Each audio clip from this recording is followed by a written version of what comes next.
সব থেকে বোকা পুরুষ কারা জানেন?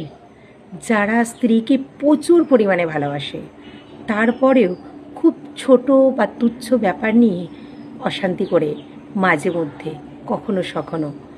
আসলে ভালোবাসা বা সম্পর্কে রাগ, অভিমান, দ্বন্দ্ব, বিবাদ, খুনসুটি থাকবেই, কিন্তু সেটা শুধুমাত্র দুজনের মধ্যে থাক।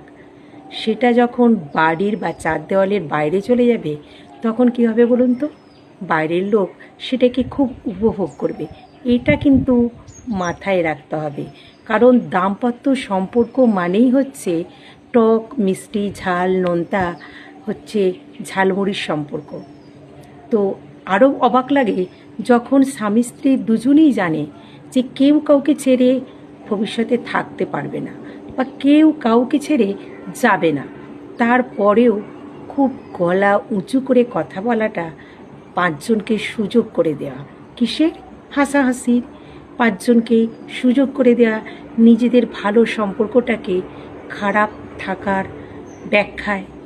তো এটা বোকামি। তাই বলবো, মেনে নিন, মানিয়ে নিন। দাম্পত্য হচ্ছে বোঝাপড়ার সম্পর্ক। এটা কোনো প্রতিযোগিতার ময়দান নয় যে এখানে হার জিত থাকবে, দিন রাত লড়াই থাকবে।